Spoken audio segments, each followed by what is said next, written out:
Hello, അപ്പോൾ നമ്മുടെ ഇന്നത്തെ വ്ളോഗിൻ്റെ പാർട്ട് 2 ആണ് ഇത്. വ്ളോഗാന്ന് വെച്ചിട്ടുണ്ടെങ്കിൽ ഞാൻ നേരത്തെ ഒരു വ്ളോഗ് ഇട്ടിട്ടുണ്ടായിരുന്നു അച്ഛൻ്റെ ബർത്ത്ഡേക്ക് വേണ്ടിയിട്ട് ഒരു ചെയറൊക്കെ വാങ്ങാൻ പോകുന്നുണ്ട്. അപ്പോൾ ഇന്ന് നമ്മൾ ബർത്ത്ഡേയുടെ തലേ ദിവസം ഒരു movie night plus dinner plan ചെയ്തിട്ട് ഒന്ന് ഫോർട്ട് കൊച്ചിയിൽ പോയിട്ടുണ്ടായിരുന്നു. ജി സിനിമാസിലാണ് നമ്മൾ ബുക്ക് ചെയ്തിട്ടുണ്ടായിരുന്നത്. ശരിക്കും പടം അടിപൊളിയായിരുന്നു കേട്ടോ.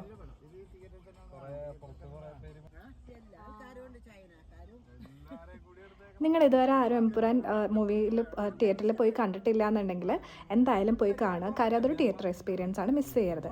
പിന്നെ അത് കഴിഞ്ഞിട്ട് നമ്മൾ ഡിന്നർ ബുക്ക് ചെയ്തിട്ടുണ്ടായിരുന്നു. സീകളിലാണെന്നുള്ള ബോധത്തിലാണ് പോയത്. പക്ഷേ നമുക്ക് മാറിപ്പോയായിരുന്നു. ഫോർട്ട് ഹൗസ് എന്ന് പറഞ്ഞിട്ട് തൊട്ടിപ്പുറത്തുള്ള റെസ്റ്റോറൻറ്റിലായിരുന്നു നമ്മൾ ബുക്ക് ചെയ്തിട്ടുണ്ടായിരുന്നത്. നമ്മൾ ശരിക്കും സീകൾ പ്രതീക്ഷിച്ച് പോയി ഞങ്ങൾക്ക് ശരിക്കും കിട്ടിയത് ഒരു അടിപൊളി വൈബുള്ള സ്ഥലമായിരുന്നു കേട്ടോ.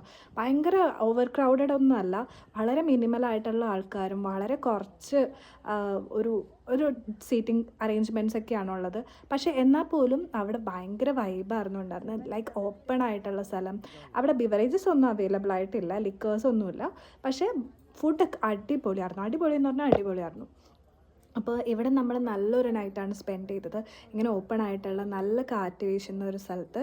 അത്യാവശ്യം എക്സ്പെൻസീവ് ആണ്. നമ്മളൊരു പ്ലാറ്റർ കാര്യങ്ങളൊക്കെ പറഞ്ഞു. പക്ഷേ എനിക്ക് തോന്നുന്നു ഒട്ടുമിക്ക ഫോർട്ട് കൊച്ചിയിൽ എല്ലാ സ്ഥലത്തും ഇങ്ങനത്തെ ഒരു റേറ്റിങ്സ് തന്നെയാണ് അവൈലബിൾ ആയിട്ടുള്ളത്. അത് നമ്മൾ ആദ്യം പറഞ്ഞിട്ടുണ്ടായിരുന്നത് ഒരു പ്ലാറ്ററായിരുന്നു. പ്ലാറ്ററിൽ കൂടുതൽ സീ ഫുഡ്സ് ആയിരുന്നു ഉണ്ടായിരുന്നത്. സ്ക്വിഡ് ഉണ്ടായിരുന്നു, പ്രോൺസ് ഉണ്ടായിരുന്നു, പിന്നെ അത് കൂടാതെ വലിയൊരു നെയ്മീൻ്റെ ഫ്രൈ ഉണ്ടായിരുന്നു. പിന്നെ അത് കൂടാതെ അതിൽ റൈസ് എനിക്ക് ഭയങ്കര ഇഷ്ടപ്പെട്ടു കേട്ടോ. കുറച്ച് എണ്ണയും പിന്നെ അത് കൂടാതെ കടുക് പൊട്ടിച്ചിട്ടൊക്കെ ഇട്ടിട്ട് ഒരു പ്രത്യേക റൈസ്. അത് ഒരു വെറുതെ തിന്നാൻ തന്നെ ഭയങ്കര ഒരു സുഖം ഉണ്ടായിരുന്നു. പിന്നെ അത് കഴിഞ്ഞിട്ട് ബീഫ് പറഞ്ഞിട്ടുണ്ടായിരുന്നു, പോർക്ക്.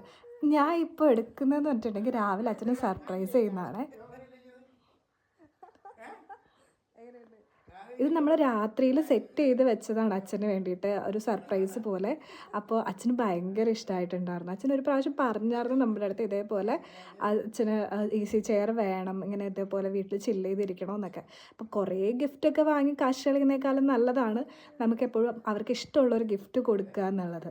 അപ്പോൾ ഇങ്ങനെയുള്ള ഒരു വയസ്സായി കഴിയുന്നതോറും നമ്മൾ അവരിൽ കൂടുതൽ ഡിപ്പെൻഡ് ആവും. അതുകൂടാതെ അവർ നമ്മൾ ഭയങ്കരമായിട്ട് ഡിപ്പെൻഡൻ്റ് ആവും.